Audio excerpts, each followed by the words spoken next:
Selamat datang di berita terkini seputar sepak bola Indonesia. Kali ini kami akan mengupas kabar menarik yang sayang untuk Anda lewatkan. Yuk, simak pembahasan selengkapnya hanya di sini.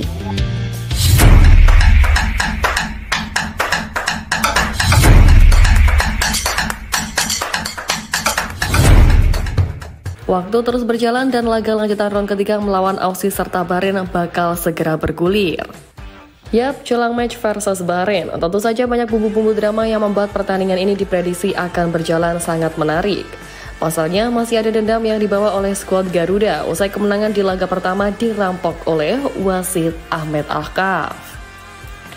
Hasil yang membuat fans timnas Indonesia kecewa itu lantas membuat para pecinta sepak bola tanah air menyerang akun media sosial Federasi Sepak Bola Bahrain atau BFA. Menyikapi ini, BFA secara mengejutkan mengeluarkan pernyataan resmi yang dalam salah satu poinnya meminta kepada FIFA serta AFC untuk memindahkan venue di laga kedua.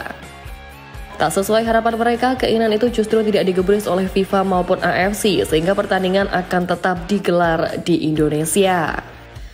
Karena inilah jelang pertemuan kedua tim yang akan berlangsung di Jakarta, tensi itu pun juga kian meningkat. Fans Indonesia sudah tidak sabar untuk menyaksikan laga tersebut, di mana hal ini terlihat dari tiket pertandingan antara timnas Indonesia melawan Bahrain yang sudah ludes terjual dalam beberapa hari saja. Selain itu juga bertambahnya amunisi berkualitas dalam diri skuad Garuda juga menambah kepercayaan diri dari para fans hingga membuat supporter Bahrain terlihat sengah dengan meramaikan timnas Indonesia jelang pertandingan nanti. Mereka bahkan menilai bahwa timnas Indonesia harus waspada karena Bahrain datang dengan status sebagai juara Piala Teluk 2024. Bahrain saat ini berada di peringkat kelima klasemen sementara grup C putaran ketiga dengan koleksi 6 poin, di mana raihan itu juga sama dengan koleksi poin yang dimiliki oleh timnas Indonesia, Arab Saudi, dan juga Cina, serta hanya selisih 1 angka saja dari Australia. Dan mendekati laga lanjutan, pelatih Bahrain Dragan Talajik menyoroti skuad baru timnas Indonesia yang lengkap dengan tambahan sejumlah pemain naturalisasi keturunan. Talajik ternyata mengikuti perkembangan dari skuad Garuda yang memperkuat diri dengan naturalisasi dari para pemainnya. Termasuk juga total ada 4 pemain keturunan yang bergabung, mulai dari diri oleh Romani, Dean James, Cui Pelopesi, dan juga Emil Audiro Mulyadi. Hal ini pun juga tak mengherankan bagi Talajik. Ia bahkan melontarkan sindiran bahwa tim yang dihadapinya bukanlah timnas Indonesia, melainkan tim Belanda. Melihat kekuatan Garuda saat ini pun Talajik mengaku tak gentar dengan menyebut bahwa Bahrain siap dan tak takut dengan tim mana saja yang bakal dilawan. Melawan Indonesia, setiap kali ada 2 atau 3 pemain baru dalam daftar. Sekarang ada 1 kiper baru dari Serie A dan 2 lagi dari Liga Belanda. Sepertinya kami akan bermain melawan Belanda, tetapi kami siap untuk apapun. Kami akan menunjukkan apa yang bisa kami lakukan dan kami tidak takut, kata Talajik. Penilik kesombongan dari skuad Bahrain itu tadi, hal tersebut ternyata tak sesuai dengan apa yang dilakukan oleh dubes mereka, yang padahal baru saja menemui 2 pejabat olahraga tanah air Dito Aryo Tejo dan Erick Thohir menjelang duel timnya kontra timnas Indonesia. Benar, Duta Besar Bahrain Ahmed Abdullah Al-Haramasi Al-Hajeri menemui Menpora Dito dan Pak Erick Thohir untuk membahas persiapan pertandingan timnas Indonesia versus Bahrain dalam lanjutan putaran ketiga kualifikasi Piala Dunia 2026 pada 25 Maret nanti. Misi Abdullah bertemu dengan kedua tokoh itu adalah melobi terkait terjaminnya keamanan para pemain Bahrain selama berada di Jakarta kelak. Dubes Bahrain tersebut benar-benar ingin memastikan insiden beberapa waktu lalu saat timnasnya menjamu Indonesia di Rifa tak berujung balas dendam dari para supporter merah putih. Sebab tentu PSSI dan seluruh pecinta timnas Indonesia sangat marah akibat kepemimpinan Ahmed Alkaf yang dinilai memihak Bahrain dengan memberikan waktu lebih untuk bisa mencetak gol. Kemudian merespon kunjungan dari Dubes Bahrain tersebut, Pak Dito Aryo Tejo menjamin keamanan dari para pemain Bahrain sepenuhnya terutama dari supporter Indonesia. Hal senada juga dikatakan oleh Pak Erick Thohir, di mana beliau menjamin hal itu karena sudah membuktikannya saat menjamu Jepang dan Arab Saudi tahun lalu. Dan tentu saja hal ini jelas berbeda dengan kesombongan yang digaungkan oleh skuad Bahrain, padahal dubes mereka justru mengakui bahwa Indonesia merupakan negara terhormat yang kekuatannya patut diwaspadai di laga nanti. Lebih lanjut soal Bahrain, media Timur Tengah Gulf Digital News Online juga menganggap pertandingan di Jakarta nanti akan sangat berat bagi The Diamonds of Warriors atau julukan Bahrain. Bagi mereka dengan kasih yang sama besarnya dari kedua tim, Indonesia berpeluang mampu memberikan perlawanan berarti apalagi dengan tambahan pemain berkualitas yang ada sekarang. Diketahui tim Bahrain telah memulai persiapan lokal mereka di bawah pelatih Dragan Telacic dengan berlatih keras sejak 6 Maret lalu. Perbandingan komposisi pemain alias squad dari Bahrain dengan kedua calon lawannya di bulan ini pun membuat perbedaan besar. Tim Jepang baru akan mengumumkan skuad mereka pada tanggal 25 Maret. Sementara itu, Timnas Indonesia telah mengumumkan skuad awal yang terdiri dari 27 pemain yang dipanggil oleh pelatih kepala baru Patrick Kluivert. Dari daftar itulah mereka menyoroti para punggawa Garuda yang mayoritas diisi oleh para pemain yang bermain di Liga Eropa yang menurutnya mampu memenangkan laga versus Bahrain nanti. Tim mereka diisi oleh pemain profesional yang berkompetisi di liga-liga kelas dunia khususnya di Eropa. Tulis GDN Online pada Selasa 11 Maret kemarin. Ya, keyakinan media Tim Tang itu juga makin tervalidasi dengan adanya jajaran pelatih baru skuad Garuda yang kini dipimpin Patrick Kluivert. Mengingat pentingnya laga melawan Australia dan juga Bahrain, ditambah dengan waktu persiapan yang juga sangat mepet, Coach Patrick Kluivert diduga tak akan terlalu berani untuk melakukan eksperimen, di mana besar kemungkinan bahwa Coach Patrick akan mempertahankan strategi serta komposisi pemain dari era Sintayong. Hal ini nyata terbukti dari nama-nama pemain yang dipanggil oleh Coach Patrick Kluivert, di mana tak berbeda jauh dari apa yang pernah disusun oleh Sintayong lalu. Namun meski demikian tak menutup kemungkinan juga bahwa Coach Patrick Kluivert bisa memberi kejutan setelah laga melawan Bahrain. Kejutan ini tentu soal perombakan pemain serta strategi Timnas Indonesia berdasarkan penampilan dari skuad Garuda saat menghadapi Australia dan juga Bahrain. Setelah melawan Bahrain, tentu Patrick Kluivert sudah menangkap gambaran asli dari Timnas Indonesia di atas lapangan sehingga bisa digunakan untuk menyusun strategi melawan Cina dan juga Jepang. Maka dari itulah jangan kaget jika wajah Timnas Indonesia bisa berubah drastis usai laga melawan Bahrain karena disesuaikan oleh strategi yang diterapkan oleh Patrick Kluivert. Perubahan tersebut pun juga bisa termasuk nama-nama pemain hingga strategi yang akan dipakai oleh Timnas Indonesia di laga mendatang. Setelah resmi menaturalisasi Emil Audero, Dean James, dan juga Joy Pelupesi, PSSI dikabarkan tengah membidik 3 pemain keturunan lainnya untuk bergabung ke Timnas Indonesia. Ketiga pemain keturunan itu yakni bek Fenerbahce, Jayden Oosterwolde, bek PEC Zwolle Tristan Goher, dan gelandang FC Utrecht, Emiliano Jonathans. Pemain Ajax Amsterdam yang tengah dipinjamkan ke PEC Zwolle ini mengaku sudah dihubungi oleh PSSI terkait tawaran membela Timnas Indonesia. Hal itu disampaikan Tristan dalam wawancara bersama Yusa Nugraha.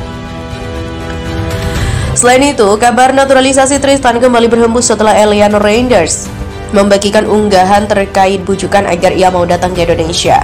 Tristan, come to Indonesia, ucap Eliano melalui Instagram story-nya beberapa waktu lalu. Pemain kelahiran Blaricum, Belanda ini disebut-sebut telah memenuhi syarat untuk membela Timnas Indonesia lantaran memiliki darah keturunan Maluku dari sang ibu. Sayap kanan FC Utrecht yang memiliki darah keturunan Belanda Depok, Jawa Barat ini juga dikabarkan semakin dekat untuk bergabung dengan Timnas Indonesia. Kabar itu diungkapkan oleh kakek Emiliano Jonathans, Willy Jonathan, yang tinggal di wilayah Depok Lama, Kecamatan Pancoran, Mas, Kota Depok, Jawa Barat. Willy mengungkap, Emiliano sendiri telah mengaku ingin membela Timnas Indonesia, namun sebelum itu ia ingin menunjukkan kemampuannya terlebih dulu, sehingga proses naturalisasinya nanti tidak terasa sia-sia bagi skuad Garuda. Dari Emiliano intinya sudah ada kemauan, mau ngasih lihat dulu dia kemampuannya saat ini. Dia maunya Indonesia perlu dia, nggak mau kalau setengah hati, kata Willy kepada wartawan Kamis 13 Februari. Willy menegaskan proses naturalisasi Emiliano Jonathan akan dilakukan pada pertengahan tahun 2025. Ia yakin cucunya akan memiliki Timnas Indonesia ketimbang Belanda. Yang ketiga adalah Jayden Oosterwolde. Bek andalan Jose Mourinho ini mengaku sudah dihubungi pihak PSSI. Kabar terbaru, asisten pelatih Timnas Indonesia Alex Pastur telah menemuinya di Istanbul, Turki pada Rabu 19 Februari kemarin. Hal itu diketahui dari laporan media Turki 1907 Bros. Kendati demikian, belum diketahui perkembangan terbaru soal proses naturalisasi Zidane. Terakhir, sang pemain mengaku masih ingin berusaha agar mendapat panggilan dari timnas Belanda. Beralih pada berita selanjutnya, gebrakan yang dilakukan oleh timnas Indonesia ternyata masih sampai membuat kehebohan di negara-negara Asia, terutama dari kalangan warga China yang khawatir tim mereka nantinya akan kalah melawan timnas Indonesia pada Juni mendatang. Bahkan media Cina mengabarkan bahwa warga di Cina sampai melakukan protes karena khawatir dengan perkembangan kekuatan timnas Indonesia, di mana timnas Indonesia memang menjadi salah satu tim yang dianggap bisa menggagalkan langkah Cina menuju Piala Dunia 2026. Apabila Cina kalah melawan timnas Indonesia, maka bukan tidak mungkin mereka langsung gagal lolos ke Piala Dunia. Sementara timnas Indonesia memiliki ambisi besar untuk lolos Piala Dunia dan salah satu caranya adalah dengan mengalahkan China. Persaingan ketat antara Cina dan timnas Indonesia ini membuat mereka ketar-ketir ketika skuad Patrick Kluivert melakukan penambahan kekuatan lewat proses naturalisasi. Terbaru, timnas Indonesia telah merampungkan proses naturalisasi 3 pemain berkelas Eropa, yaitu Emil Audero, Dean James, dan juga Joy Matthijs Pelupessy. Meski sudah resmi menyandang status sebagai WNI, masih ada prosedur yang harus dipenuhi agar mereka bisa membela timnas Indonesia. Salah satu media China menyoroti soal keberhasilan timnas Indonesia mendatangkan 3 pemain naturalisasi baru. Pada 11 Maret waktu Beijing, berita penting datang dari sepak bola Tiongkok. Media dalam negeri melaporkan bahwa pejabat Indonesia mengkonfirmasi penambahan 3 pemain naturalisasi timnas. Salah satunya bermain di Eredivisie dan juga telah resmi dilantik sebagai warga negara Indonesia, di mana berita ini juga telah menarik perhatian dan diskusi hangat banyak penggemar. Penambahan kekuatan timnas Indonesia ini diakui media China memberikan tekanan terhadap pelatih timnas Cina. Bahkan disebutkan bahwa hal ini berdampak pada munculnya gelombang protes dari para supporter China. Meski media tidak mengungkap lebih detail, perubahan ini tak hanya memberi tekanan pada pelatih kepala Ivan, tapi juga menimbulkan ketidakpuasan dan kekhawatiran di antara banyak penggemar. Warga China dikabarkan mengajukan protes yang mempertanyakan kenapa timnas Indonesia begitu mudah melakukan naturalisasi, sementara Federasi Sepak Bola China begitu kesulitan untuk melakukan hal serupa.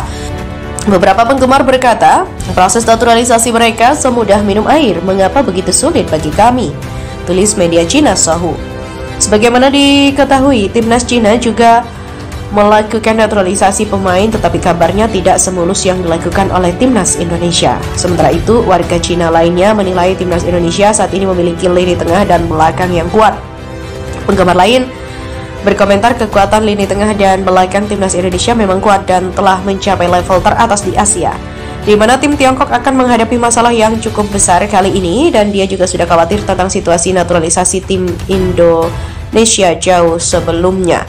Di sisi lain, media Cina melaporkan bahwa ada juga supporter mereka yang tak terlalu mempermasalahkan proyek naturalisasi timnas Indonesia. Tentu saja, beberapa penggemar memiliki pendapat berbeda tentang hal ini. Apa yang perlu diirikan ketika Evergrande mempromosikan naturalisasi? Bukankah itu dikritik oleh berbagai macam suara?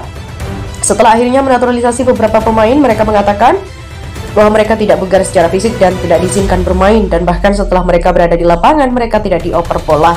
Kualifikasi apa yang kita miliki untuk iri pada orang lain saat ini? Kata Sohu.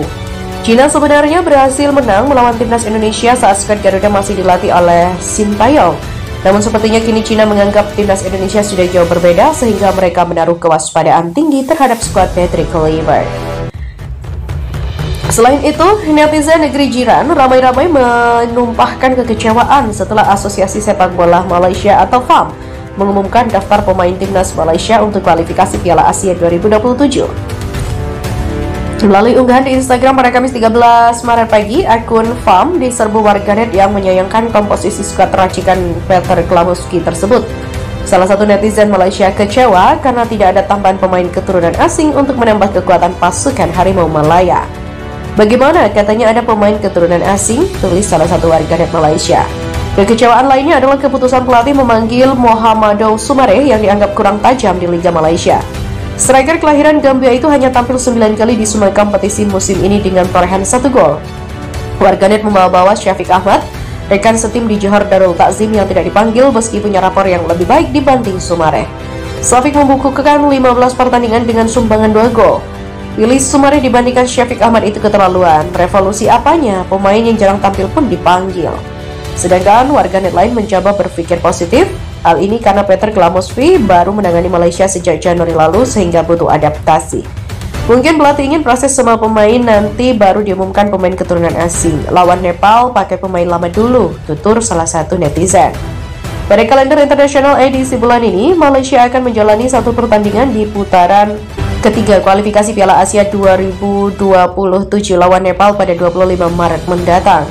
Malaysia berada di grup F bersama Nepal, Laos, dan Vietnam, hanya pemuncak klasemen akhir yang berhak lolos ke Piala Asia 2027.